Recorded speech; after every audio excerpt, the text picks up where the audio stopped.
What's going on, guys? Welcome to the Too Much Test Podcast, episode 16. I am here with David Demesquita. You can find him on Instagram at dynamite_D. He does coaching. He coaches a lot of bodybuilders. You can also check him out on YouTube under David Demesquita. I'm also joined here with Sam Stolt. You can find Sam on Instagram and YouTube, and you can also check out his supplement brand, Triggered. My name is Tester Levels. You can find me on Instagram and YouTube under that name. So what's going on, guys? How are you guys doing? Doing fantastic. It's good to see you guys as always. January this year has been very exciting in a lot of ways. Got a lot of different things moving along. So for me, everything has been moving really quickly for 2022. I've heard you had some awesome fun moving into your new house, it sounded like. Yeah, so I'm officially moved in the house. I have a standing desk right now, so I'm actually standing up right now, which I shouldn't be. We'll talk. I think we're talking about injuries later on. So I have some interesting stuff that I actually did this week for injuries. That's kind of like more forward-thinking, non-insurance based. So yeah, it's been definitely a journey. I guess everyone's first journey on their new houses is always, you can come in, is always going to be a quote unquote a shit show. And that's exactly what it's been. But ours has been, I feel like, more of a journey than most people are used to. So, but it's definitely nice being in our own space. That just the upstairs alone is actually bigger than our apartment was. So yeah. What about you, Tess? Same. I mean, January seems like it's flown by. I mean, it's already January 20th. I mean, it's been crazy. I've been going balls to the wall. It's been pretty wild. And I want to put out a PSA for all you guys listening. Freaking Valentine's Day is right around the corner. Don't fuck this up. Get your girl a gift. You guys have anything picked out for your girls? I have a funny story that I don't think it was last year, it might have been 2 years ago. My girlfriend and I have been together for 5 years, and we've known each other for a little bit over 5 years. And her birthday is in November. And I don't know what I was doing at all. I completely forgot. Like it's in the movies, how you're like, how does somebody forget somebody's birthday? Especially when you're been dating this person for years. Completely forgot her birthday. And that was she was not super happy about that. But the conversation went like, completely understand, like you should be fucking pissed at me, like 100% you should be mad at me. But why are you mad? It's because expectations were different than reality. Do you want to continue like literally this is the conversation. Do you want to continue creating those like feelings inside of yourself, or we can just move past that and get to the next thing? At first that was a little bit of like butting heads, but then we did move past it pretty quickly. Hopefully you guys have never done that before. What I'm basically hearing is Sam was like, baby, I know I fucked up, but come on, let's go hang out in the bedroom. Just forget about that. You don't need a birthday present. Let's go lay down and chill. I'll give you your birthday present. I have no idea. I have no idea how I forgot. Completely fucking forgot. So I found out that night or something like that, and I was like, oh shit, I literally have no idea it was your birthday. Caroline and I do not celebrate Valentine's Day, by the way. We think it's a stupid Hallmark holiday. We feel like every day should essentially be Valentine's Day, where we love each other. And then on top of it, the one holiday I did forget, which was made up, but obviously it was her feelings, and that's the way that they're going to feel, was our 6-month wedding anniversary, whatever that means. So 6 months after we were married, I was supposed to celebrate. So I didn't miss that one, apparently. And took some heat, and my boy's like, because I was supposed to go over to my buddy's house. We actually had the wedding at his house, and he's like, yeah, he's like, go take care of that. And I'm like, I'm just curious, like, is this actually a thing? He's like, it is now, apparently. Hey, my girl does. How long have you guys been married? I've been married just a little over 2 years. 2 years. Yeah. Oh, both of you guys have been 2 years, but it's been several years since you guys have been together. Oh, yeah. For me, it's 5 years. So what's and what about you, Tester Levels? I've been with my wife for 10 years, married too. Wow. You got to vet them. What's new on the drug peptide regimen? For myself, I'm not on any peptides right now. I was contemplating taking some BPC for my shoulder. But I mean, it's more of like a tendon issue.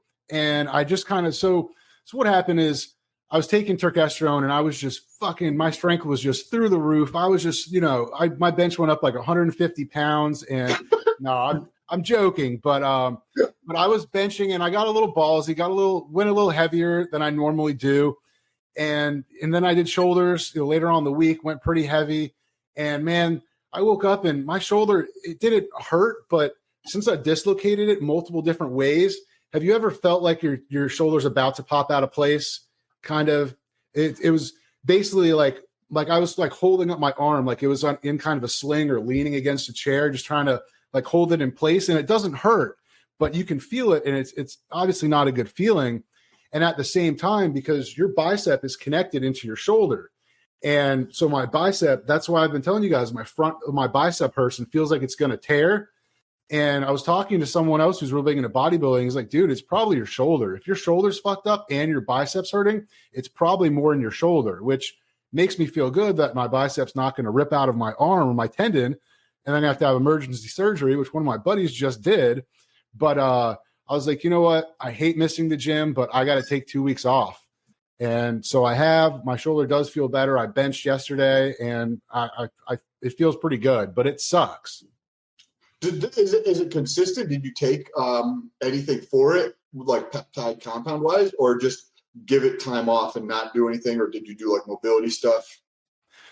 Really didn't do much, honestly. Just gave it time to heal. And, I was like cable crossovers sometimes incorporate, biceps a little bit. So, I mean, I was doing those, but real light. And then when I do shoulders this week, when I do back this week, I'm going to try to do more like pullover stuff. So that I'm not, using my biceps as much, but it sucks. Dave, so usually when you have bicep tendonitis, bicep pain, bicipial pain up in the shoulder like that, when I tore my labrum, which I lived with for 2 years, the bicep tendon, when the shoulder keeps sliding out of place, the bicep tendon actually slides out of place. It slides over the shoulder because there's a groove that it sits into.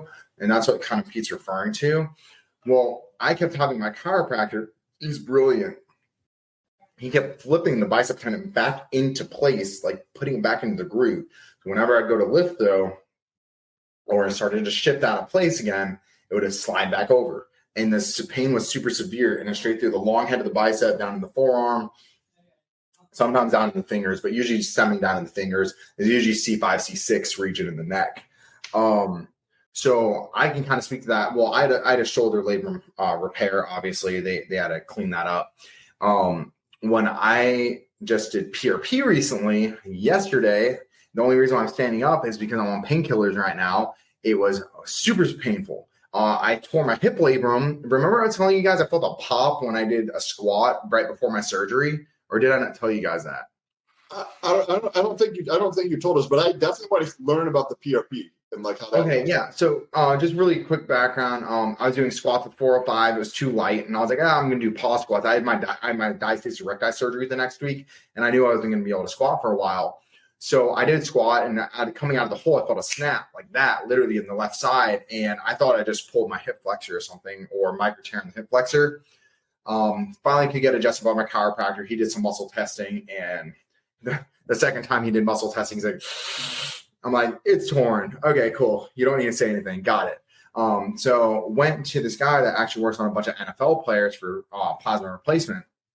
Now, there's different levels of plasma replacement therapy. Usually you want to go to a clinic where they actually spin it up themselves and then clean it. A lot of the PRP injections that they do, they have like, it will be like a reddish tint. You want it like a pure amber color, almost like the color of like Trina Ace is how it should look because it's straight plasma. So you want to make sure that it's as clean as you can. I love how you use Trina Ace. They're just injecting Trina into your shoulder. straight into the labrum.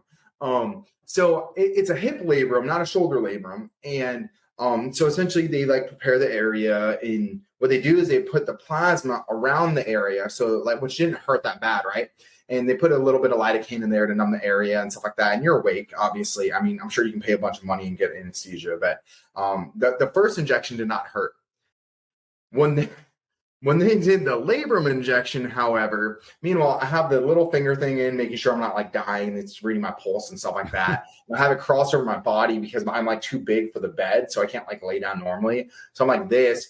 And when he goes in the labrum, it's like pretty damn painful. Like when I say pretty damn painful, I mean like I have a high pain tolerance, and it was pretty damn painful.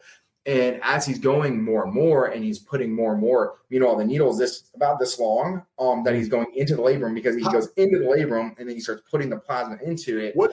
That's a big gauge needle, isn't it?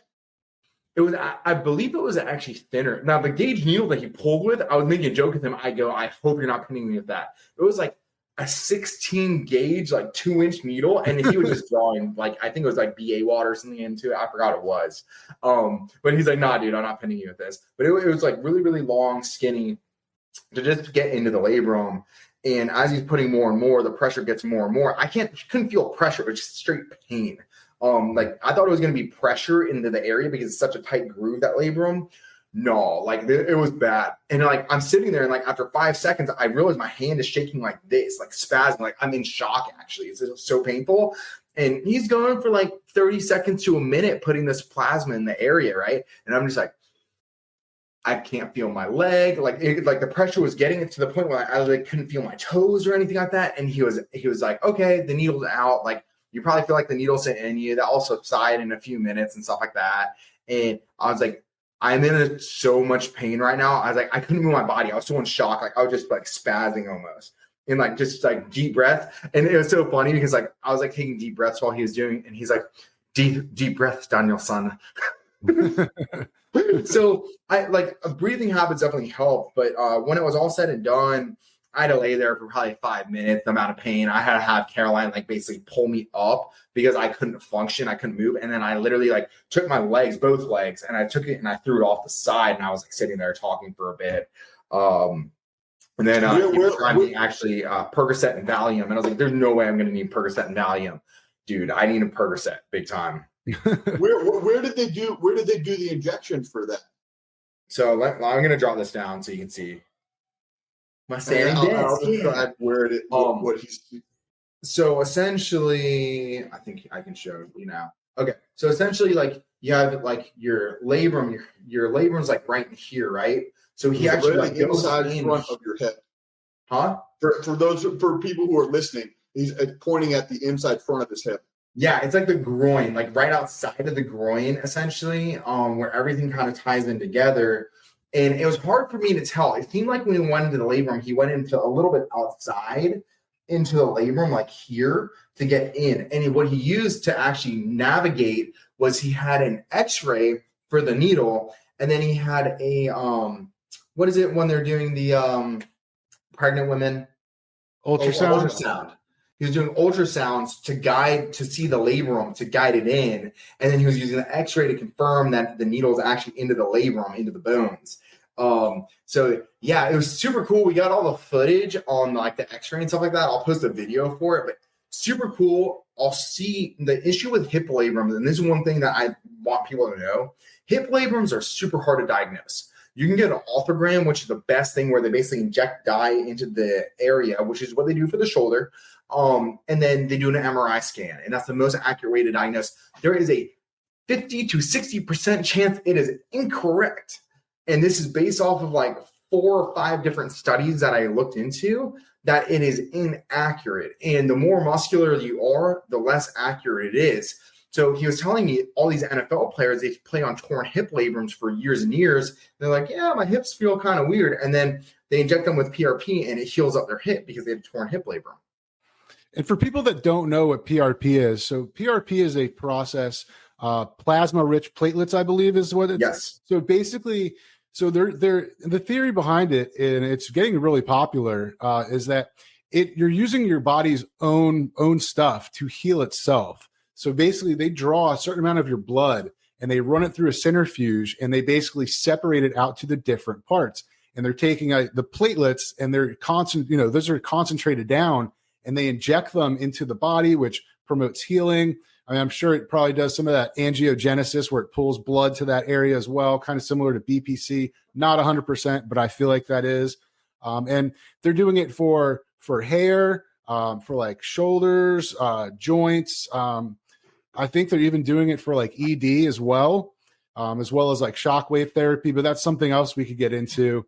But I actually had a different variation of PRP called Prolo Therapy. And Prolo Therapy, it's a little different. It's basically, it's fucking sugar and lidocaine. That's all it is. And I had it done in my shoulder, and they get a long skinny needle and they get it in between your shoulder and here, and they inject it, sugar and lidocaine. And what is lidocaine, real quick?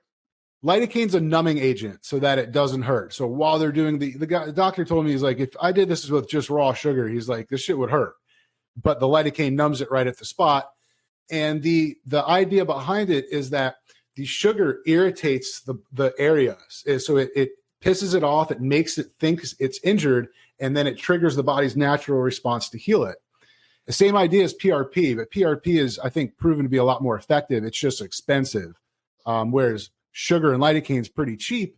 And then what they tell you, I'm sure, Dave, your doctor told you to as well, is not to take fish oil, any anti-inflammatories, because you want the inflammatory response so that it triggers the body to heal. Did that help with your shoulder? No. My shoulder's fucked. It's been dislocated multiple different ways, and I've popped it out just from like little simple stuff like working on cars. You just feel it like pop out. Like you guys can't see it, but if I do this and I'll push up and I turn my head this way, like I can pop both my shoulders just by going like that. Torn labrums. 100, like I'd almost bet money it's torn labrum. Labrums are the things that hold it in place. Basically, they prevent it from dropping out. So once you walk into a doctor, this is why it pissed me off. When you walk into a doctor's office and you say, I think my shoulder is dislocating. And they're like, oh no, if you dislocate your shoulder, you have to go to the hospital. Absolutely, that is correct. Shoulders aren't supposed to dislocate, but if you have a torn labrum, your shoulder can dislocate. So when this doctor hears you have torn, like my shoulder keeps dislocating, not subluxing. Sublux is where it shifts around in the joint cavity. A dislocation is literally like snap it back in place kind of thing. Okay, it feels better.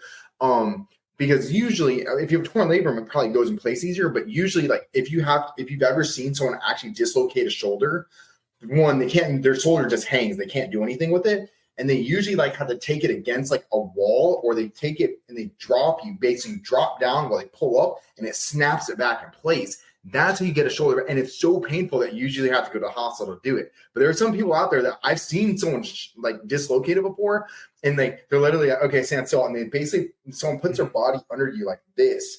And then you basically like, they go, all right, drop. And you drop and it goes snap back in place. And the pain goes away. Let's go back to PRP. So PRP, David, did you notice an improvement after you did the injection? How many mLs did they do of the platelets?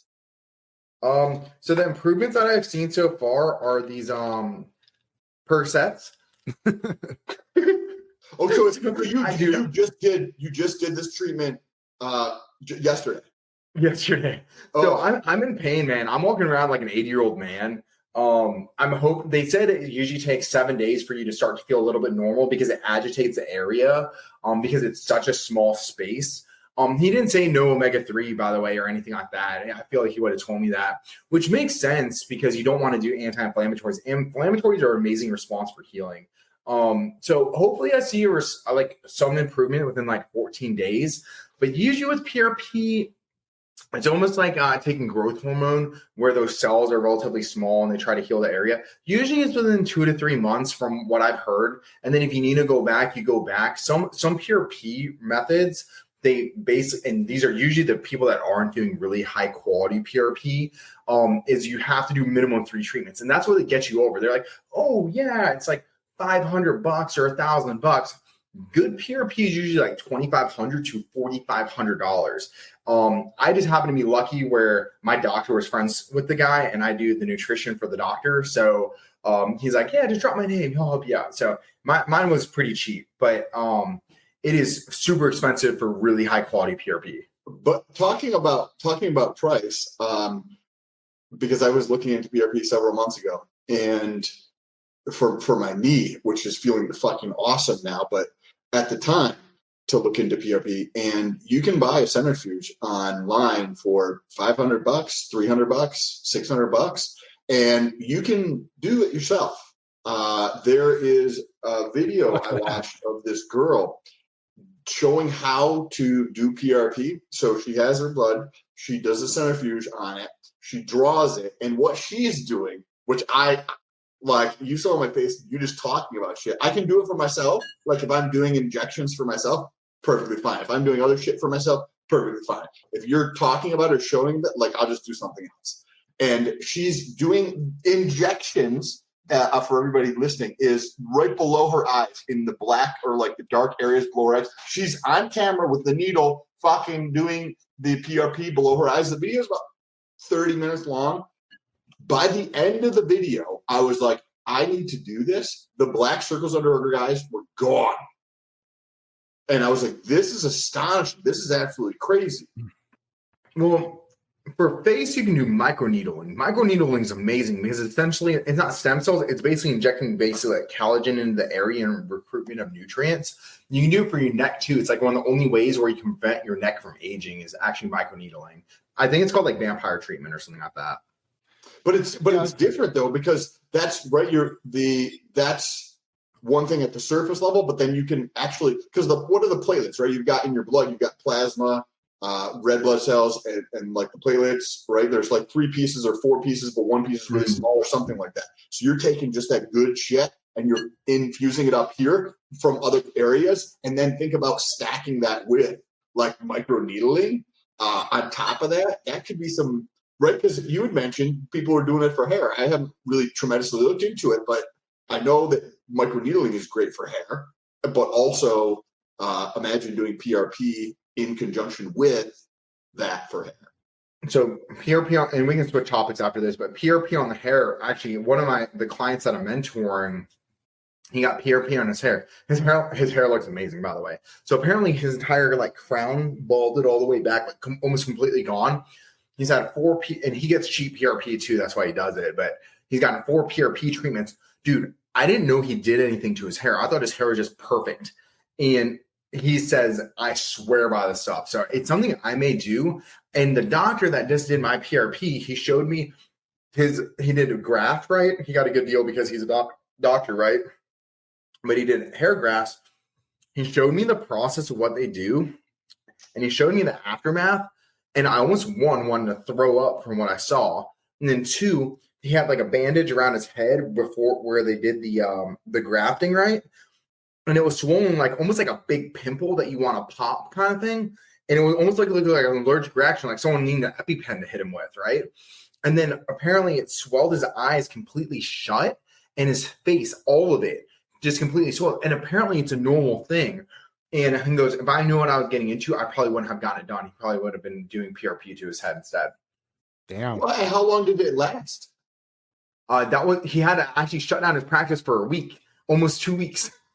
Wow. He couldn't function. That's crazy. Well, switching to things that make me cringe, because I know I saw Sam cringing over there when Dave was talking about that orthopedic stuff with shoulders and getting injected in your groin. That looks like a rough spot to get injected. But I want to throw another PSA out there. So obviously all 3 of us are on TRT. A lot of people who listen to this are probably on TRT. And I just wanted to go over and don't put off donating blood if you need to. So my blood doesn't get crazy thick. I'm not in like the 54, 55 area, but I've been at 51, 52. So right on the cusp there. And I was probably supposed to donate probably toward the end of November or whatever. But, Thanksgiving, Christmas, it's busy as shit. My weekends are all stacked. I'm not like, hey, I'm, looking forward to going getting stuck with a freaking 16 gauge needle.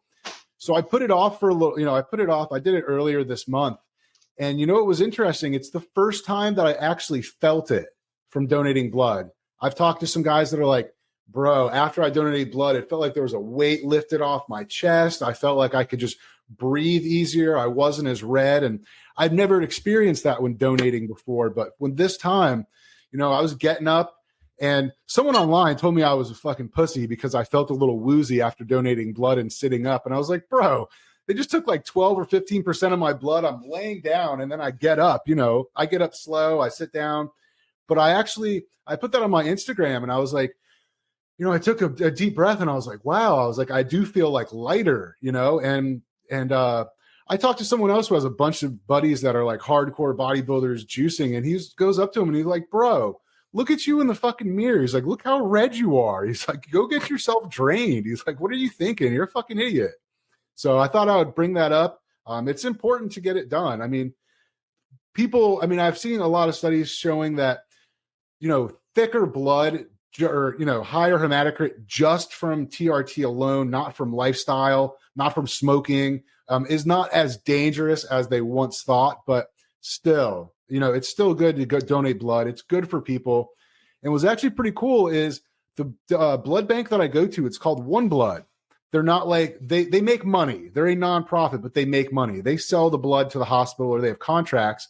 And they actually sent me an email and said, like, your blood helped save a life. I mean, it didn't get into specifics, but my blood, and you can actually like see which hospital it went to. And I was like, that's pretty damn cool that I know there's someone else walking around with my blood. And I hope they got a fat boost of testosterone and are feeling awesome.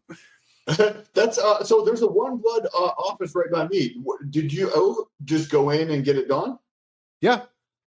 I mean, you go there. So I'll give you the quick process. So you make an appointment or you can walk in. I always make an appointment. Basically, you get there. They check you in. They weigh you. They check your pulse. So if your pulse is over 100, you can't donate. They also have a little machine that sits on your thumb that checks your iron. So if you're anemic or something, you can't donate as well. There's been a couple of times where it was once where I drank an energy drink kind of shortly before I went, and I couldn't get my heart rate under 102, so I got sent home. But pretty much after they do that and they do paperwork, they give you a laptop or a tablet, and they ask you fucking like 60 questions. Like, did you have a blood transfusion in France in 1986? And you're like, what the fuck? But they ask you so here's the question, and I don't tell people to lie to get their blood drawn, but yeah, they'll ask you like, have you ever had sex with a prostitute? Have you ever injected anything not prescribed by your doctor? They ask if you've ever had gay sex, even once, and they ask a bunch of questions. But after you get done with all the questions and you're good, then they just bring you back and it's pretty cool too. They have it's like a process. So they break this alcohol like a sponge, and they press a button and they sit there and scrub your arm until they hear a beep. And then as soon as they hear the beep, they stop, and then they wait until it dries. You get another beep. Then they put the needle in, and it's like a synchronized process. It's pretty cool. So that's super convenient that we never take anything from our doctor. It's always from our doctor. So that's super good that you're able to answer those questions like that. Yeah, I've donated blood about 5 or 6 times by now, and they give me a T-shirt every time I go, so it's a good little gym shirt, and they give me a $20 gift cards to Walmart. I had a buddy who had high, I think his hemoglobin was in like the lower 50s, but his red blood cells were high, and so he was asking me about it. If you look at turmeric or curcumin, it works as like an iron chelate or whatever, if I'm saying that word correctly, but basically it stops your body or interferes with your body's use of iron. So if you look at the iron like allocation throughout your body, 75 to 80% of all iron in our body is utilized in red blood cells. And then there's, 15 to 25% that's in, I think it's called ferritin, which is it holds the iron until it's needed, and then it releases in our body. Well, turmeric or the curcumin can actually go through and lower iron levels, which then has an effect on red blood cells, which then has an effect on the hematocrit. It takes time, but it's one way to go through, especially people who are eating like a lot of red meat, right? You're going to have a lot more iron in there and stuff like that. So I like to use turmeric fairly regularly to try. I mean, like it's helping out my buddy. And I was like, hey, try this. Like this 4 months ago or something like that. Try it. And it's helping out him lower his red blood cell at the same time. So I don't know, just something that I learned recently, and I'm doing it myself. So hematocrit and testosterone replacement therapy is very, very interesting. If you look at studies in young males versus older males, they're completely different. So in young males, it increases and then it stays steady and then doesn't change. In older males, you see this spike right? And it keeps climbing very rapidly. And then all of a sudden, after 3 months, when your red blood cell count hits that 120 day and they start to die off, it levels and it stays level for most guys. Now, a lot of that is due to the fact that testosterone increases red blood cells, like the size of them, right? And it also has to affect the EPO. So EPO is basically our bone marrow. It's I believe it's released by the kidneys, if I'm not mistaken, and it basically tells us to produce more red blood cells. And that's where the extra red blood cells come from and stuff like that. But there is an autoregulation system within our body. So elevated hematocrit isn't always necessarily a bad thing like people think it is. So there's a lot of contradicting studies about it. Now, I can say personally, when mine gets too high, you need to donate. But there's this weird threshold where you hit it, and then all of a sudden your hematocrit goes boom, skyrockets. It's like a 30% margin difference from where you would normally be within your safe level. So what these doctors try to do is they try to knock down about 25% of your red blood cell count to get it within range, and they try to keep it pegged there. Now, one of the awesome drugs that can help with this instead of increasing it is an ARB like telmisartan, which is being more popularized nowadays, but there's a lot of indirect benefits to telmisartan. So telmisartan is a beta blocker. So it affects the kidneys essentially. It's categorized as ARB, and it can aid in HDL and cholesterol protection, your heart health, increase in circulation, like you name it. Beta blocker would have an effect on blood pressure too, right? Yes. That's the reason why. So, and ultimately, it lowers your blood pressure. That's a whole point to it. And now, even though we don't have blood pressure issues, maybe we will have an increase in hematocrit over time. So, this is a great way to stabilize hematocrit levels. Now, I'm not trying to tell people to, hey, go out and start taking this drug. One, you're not going to get prescribed it unless you have high blood pressure chronic. It's a chronic drug that gets prescribed. It's not the first result in a drug that they would prescribe. But it is something that I personally use. I use it at 20 milligrams, which is half the medical dose. Medical dose is 40 milligrams or 80 milligrams usually. And it's an awesome tool. Like I said, being popularized within the bodybuilding world. Definitely, if you're on TRT, you might not need it. It just depends on the person. If it increases really quickly, maybe it's something that you look to do. I never have blood pressure issues, but one thing I can tell you is since since a show in 2019, I had cankles, no joke.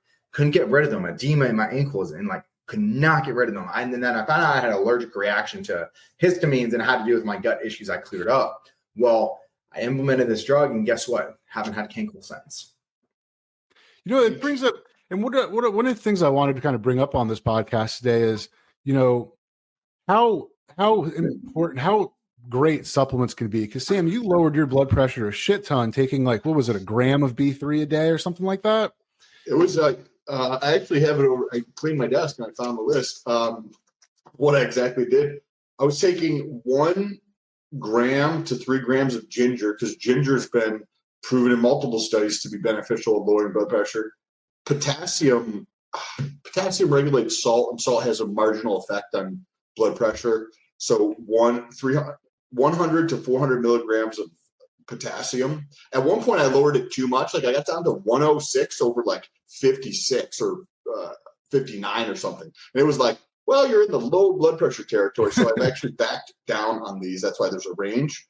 About 20 minutes of meditation. Now, meditation is super interesting. Yes, it's linked to lowering blood pressure, because you could probably link it to lowering blood pressure in several different ways, right? You're reducing, you're calming your body, so that's going to lower blood pressure, right? You're in terms of slowing your breathing down and whatnot. But then you're also reducing cortisol levels. Okay, so that's going to have an effect on blood pressure. Cialis, generally 20 milligrams, but lately I haven't even been taking it every day. Green tea every day, and then just reduced overall salt consumption. And I went from in the 140-ish range over 79 or 80, right around there, down to the lowest was 106. And last time I checked, I was in the high 120s. But that was me still tapering with these doses to find the appropriate dose to keep me below 120. Because I also have something, I don't know where I put it, Elopine, which is a drug for blood pressure. It's one of the most common drugs for blood pressure. But I was like, let me see if I can do this without actually taking these drugs. Because like you said, like hematocrit and blood pressure are two issues with, not necessarily with testosterone. Well, hematocrit and like red blood cells kind of maybe be something to pay attention to given lifestyle factors, but the same thing goes with blood pressure. And those two are like, in my opinion, kind of like the biggest things if you're going TRT, like to pay attention to. Well, what I wanted to bring up, and I'll let you guys, I want to hear you guys' thoughts on this. So I always see these articles like, oh, supplements are bullshit. You're just wasting your money. It's $1 billion industry. They don't do much. I've seen articles like why multivitamins are a complete waste of time, all this. And like, and just because of this whole situation that's gone for the past 2 years, and I've still yet to see anyone on talking head on TV tell people to take vitamin C, go for a fucking walk, take vitamin C or D, get your hormone levels checked. Is this like a huge veil that's like lifted and put in front of the population's eyes, where all these articles are telling you vitamins are bullshit, don't worry about them? I mean, supplements are so powerful, and the ancient Chinese and many civilizations have figured this out. Only since we've had commercialized medicine and patented products have we said that supplements are bullshit. And it's really freaking scary that, we're really into this stuff, but imagine the common person that, has a hard time using Google and just anyway, but imagine the common layperson. They go to a doctor says, you've got this, take this. That's it. That's what they do. They don't even question it. And it's scary. I just wondered, do you guys think it's like a coordinated effort, or do you think there are people out there that think supplements are bullshit? I don't know. Them saying that keeps me employed because I do functional and medical side of stuff. So they can keep talking what they want to. I'll keep doing what I'm doing. You guys probably see the turning point that is taking place now, and it's been taking place over the last, say, 5 years, with a lot of like fire behind it related to school and how much of a joke school is, in terms of if the idea behind school is that it's supposed to prepare somebody for life, right? It is complete and utter failure at that. And there's a lot more people that are waking up to this, right? That school is a joke. There's like, it doesn't teach anybody about money or how to make money or even how to communicate or health in relation to like what we've talked about in supplements and things like that. So I see this shift where that I knew that because I was homeschooled my whole life, and I've kind of had this different perspective than a lot of people from the schooling standpoint. But I see that as a parallel to what is happening with drugs and supplements now, where 10, 20 years ago, if you talked about supplements fucking fixing your shit, you were a quack. Like, this is maybe 20 years ago, more so, like you were a whack job. And you guys have probably experienced this too. We're living through that shift now where people are realizing you don't need the drugs to fix your shit. Drugs can be useful for certain circumstances if you're not proactive and doing things that are preventative in your lifestyle and diet. But we're living through this shift, like how schools dying or changing. The same thing I see happening. Maybe that shift takes a little bit longer, but with things like this, right, this podcast, with things like the YouTube, Instagram, blogs, and sharing this information, these silos of information were tied up in people's minds, and they were only shared with their immediate physical people that they would talk to or interact with. And now that this is interacting with hundreds of thousands of people, and it's this, but it's also a million other people globally who are doing the same, or millions of other people globally who are also sharing what's working for them naturally. I see this trend continuing where supplements are going to continue to grow. And at some point, there's going to be that crossover point where it's like, oh, wow, this is actually a way, way better fucking option to do it naturally and preventatively and change your lifestyle and diet shit instead of just going with the drug standpoint. Because in the past, if I have the money, I can just pay, right? Like I'm a pharmaceutical company. I can just pay for advertising. And if you try to come out with something, I have all the money, right, to do this. So you can't get that vitamin C does this, vitamin D does this. You can't get that information into the public domain of consciousness because it wasn't allowed before, right? But now it's happening because people are going through and testing it themselves, just like the stuff with the blood pressure for myself. I'm sure you guys have had the similar things, or like with the berberine, instead of going to take a drug, right? You're doing stuff with berberine and doing cool shit with that. Like, didn't you even, talking about supplements in general, weren't you even like making your own supplements? Yeah. So I was like, I think I said on the last one, like I bought the bulk supplement thing of berberine before I realized that it was a fucking yellow dye that's extremely, extremely bitter. It doesn't even like stir. I tried stirring it into a pre-workout just to like mask the taste. I used to do that with shrooms and lemonade back in the day, but I put it on there and it just floated on top and just got all over the glass. It was horrible. So I didn't ever get one of those machines, but I basically got a bowl, and I did a video on this on my YouTube. It did absolutely horrible. Like 200 people watched it. It was fucking trash. But I basically got a bowl, and I got one of those little kits for this was like $6 on Amazon. I'll show you guys. And the only tool that was worth a shit in the whole kit, is this little tamper. I don't know if just a little tamper. Yeah. It's just to tamp the shit in there. But I was initially trying the little spoon. They have a little thin spoon, and I was trying to fill up the cap, and it's a fucking pain in the ass. And then you're like, oh, my cap's full. And then you get the little tamper and you tamp it down, and you're like 50% there, and you got to start doing it. So I found that if I put all the supplement in the bowl and I just hold the cap and put it in the supplement and just tamp this stuff into it, it actually went pretty quick. I made a full bottle. I have those bottles of testosterone. I filled one up with berberine, probably 180 capsules, 200 capsules. And then I made one, which the part about the video that I thought people would find cool is that you can make your own fucking custom supplement blend. So I didn't do anything scientific for that video. I just did a third creatine, a third inositol, and a third berberine. And I take those in the morning. If I eat a bowl of cereal, I'll take one of those to try to, get that glucose disposal action. But I was actually thinking about putting together a video where I'm going to make a supplement stack for high estrogen, DIM, calcium D-glucarate. There's another one called LRC or something like that I'm doing some more research on. But I could combine all three of those and have an estrogen fighting supplement, or something for blood pressure, you could have ginger, B3, whatever else, and you can make it. And this is my blood pressure pill. And they have a machine for $50 where you can make 50 at a time. So I thought that was pretty cool. You're being your own compounding pharmacy for supplements, and you're buying them for cheaper than if you get them, someone else puts them in a pill for you. So I thought that was pretty cool. I'm kind of a DIY type of guy sometimes.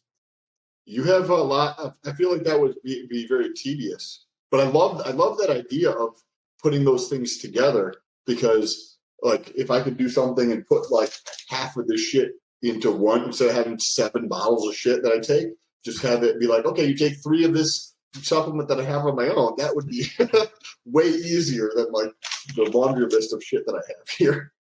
I was actually going to create a company like that 2 to 3 years ago. And then I realized Morphogen basically covers all my bases. They're just so, I don't even know how they fit everything in the pill, to be honest. Because they cover almost all bases, and I can't release what the next releases are going to be, but they're covering every single base of health ever. And that's the thing, because there were a few gaps, right, that I'd use for holistic health, and I had to create my own concoctions for people.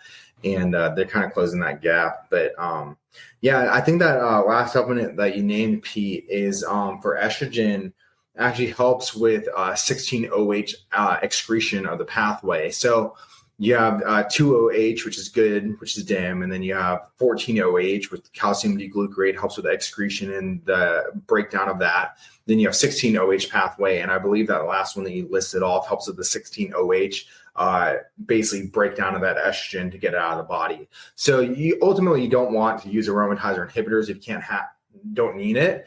And what Pete's listing off is literally the holy grail for never needing an aromatizer inhibitor.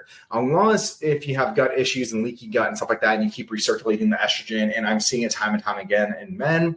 But yeah, I mean, that like what you're talking about is literally the future of men's health. And will the medical field allow it? Probably not. But we're going to keep pushing it, and eventually someone's going to listen. Yeah, and I was going to ask in that video if people would buy that. Would you buy DIM, calcium D-glucarate, and LR3 or whatever it was called? I can't remember. It's been a long day, but I mean, why buy 3 bottles when you can buy 1? And I was like, hey, if enough people wanted to buy it, I'll fucking make it. Because I mean, I'm not super anti-AI, but any medicine that you don't have to take that you can do with supplements that also have other benefits, like sunflower lecithin that I take, you take that's like the semen volume stack. I mean, there's more compounds, but that's one of them, but it has other benefits. It's good for you. It's concentrated plant stuff. How can it be bad for you? And lower side effects too. But yeah, I don't have any side effects. That's what's, and like, just for instance, the berberine, I've been doing that berberine whenever I eat anything with carbohydrates, take that, and I feel hungrier faster, but that's because it's doing something. It's the exact same feeling I had when I was on Slim. And because I really need to make sure that my testing is scientific and very thorough, I tried the same test where I was drinking whiskey after I took berberine, and sure shit got me fucked up faster. So I know that it's working. So I do believe that in all the glucose disposal agents, the main acting supplement is the berberine. I do think the other ones, do help as well. So I think Slim would probably work better than just straight berberine, but berberine gives me the majority of the effect. I think you just found a new way to market your product. You could just be like, save money at the bar, buy my product, and you'll get fucked up faster. I just saw that White Claw came out with White Claw Surge. This fucking 8% alcohol White Claw. And it's normally 5. And I posted on my story, I was like, yo, a bunch of white girls are about to find their limit to how much alcohol they can take and then go past it without realizing it. Because White Claws go down easy. They do. So I told you guys because we're talking about supplements mainly on this episode, the vitamin B6, how I've been implementing it, and I've been talking about how great it's been because I take it mainly for the sensitivity reasons more so than anything else. But since I was a little kid, I had fluid buildup in the nipples, which is prolactin, and that's it. It's nothing bad, but actually when I started taking testosterone replacement therapy, it actually got better. It reduced the prolactin that I had. Well, get this. So I implement B6. I've been running it for 4 to 5 months actually from the podcast. So I was like, oh, let me try B6 out, right? Amazing results as far as penis sensitivity goes and stuff like that. Definitely increased sensation there. Really highly recommend it. Well, I started using it with clients as well because I've had such good results and my lab work came back good and everything like that. Well, no joke, last week, actually a week and a half ago, I started getting nipple sensitivity, right? And I only have one little baby itty bitty rock from years ago, and that's it. And I did test probe, and 3 days later, I missed my shot because I couldn't administer my shots because I was scared of needles back then, and still scared of needles. I'm the worst bodybuilder ever. And either way, so I had estrogen issues, right? And and my buddy was out of town, and he had the Arimidex, so I couldn't take my Arimidex. Long story short, I started having these issues, and then it was in my right nipple too, which I don't have anything in that nipple. I'm like, damn, this is bad. So I pop an Aromacin, a whole Aromacin. I'm like, this should knock it down. Maybe it's estrogenic issues, whatever.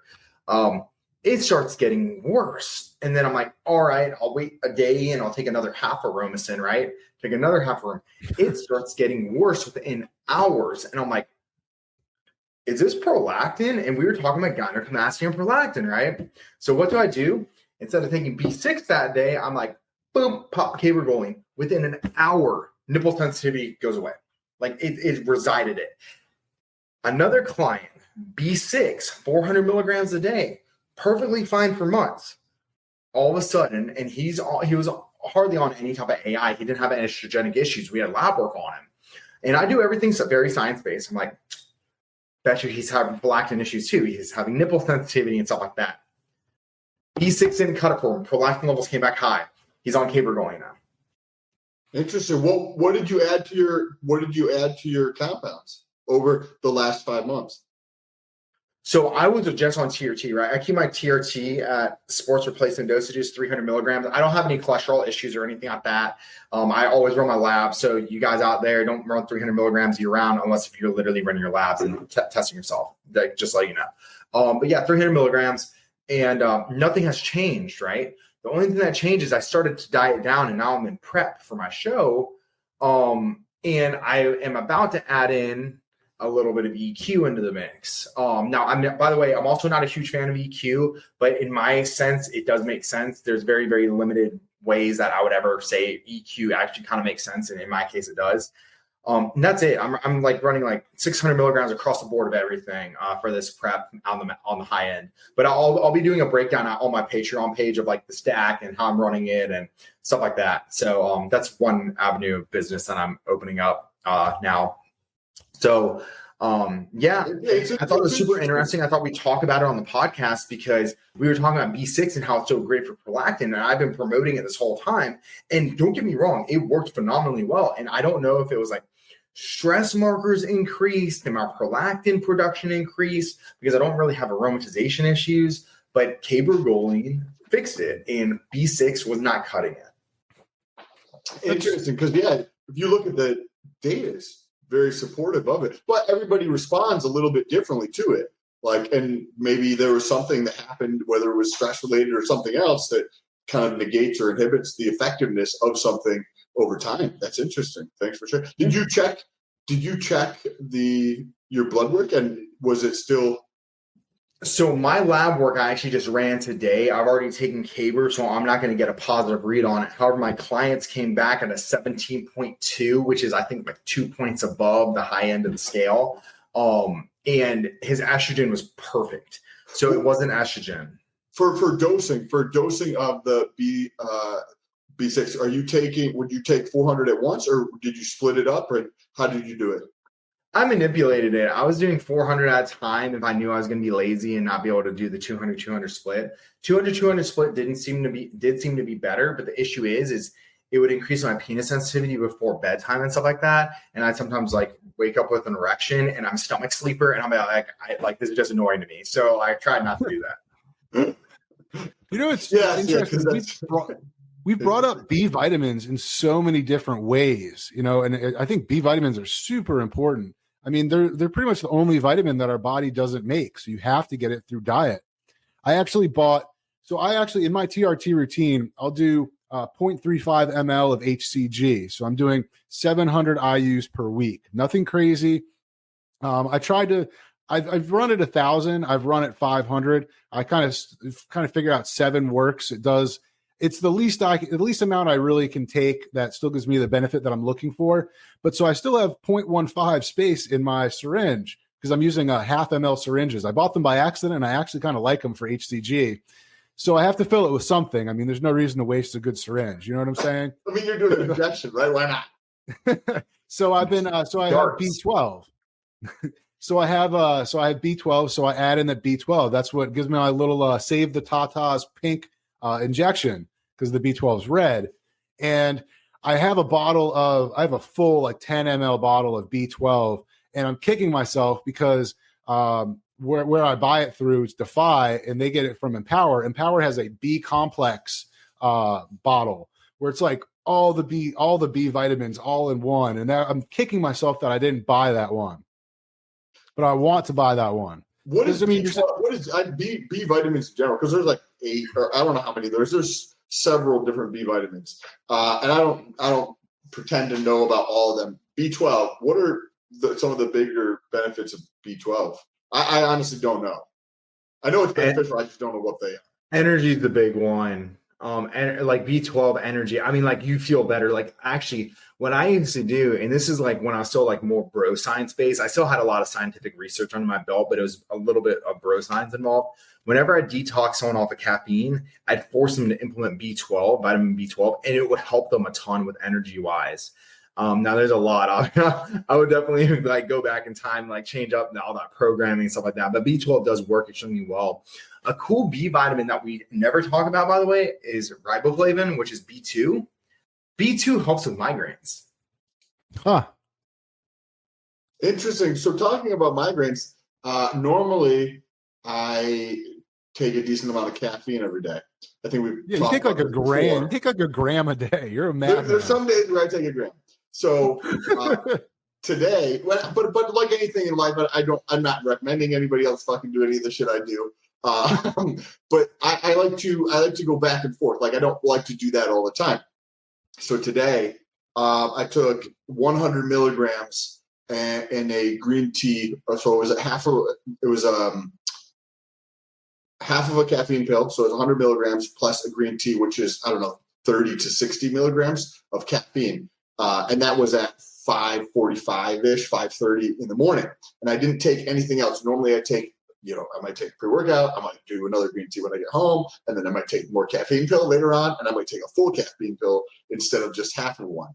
And I was getting a headache. And before this, I was like, oh man, I'm going to do this podcast. So I got a fucking headache because of the withdrawal from the caffeine, because there's such a high dose all the time. And I'm like, okay, I need to come down for a couple of days and just not let myself relax from it. And I took probably like a fifth of 100 milligrams. So I probably took about 20 milligrams just before this, and my headache's gone. But that has nothing to do with B2. I was just thinking about my headache that you mentioned. I was like, oh, that's interesting. Maybe I could try that next time I'm coming down off of my caffeine addiction high, and see if that helps with the headache from that. Try Advil. Something to thin the blood a little bit will definitely help with caffeine withdrawals for sure. Like Advil is awesome. Now, if you're doing Advil, just make sure to support your stomach enzymes and everything like that, because it does hit the stomach relatively hard. If you look up, speaking on that, if you look at the most dangerous drugs in the world, acetaminophen is number one, which is Tylenol, which is what every doctor always recommends. Advil is not on the list. Ibuprofen is not on there. Crazy.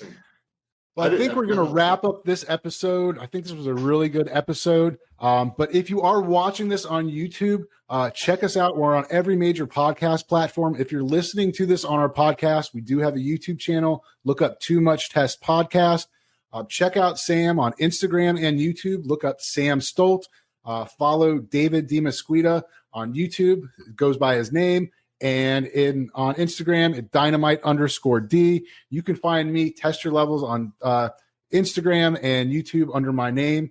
And we will see you guys next time on the Too Much Test Podcast.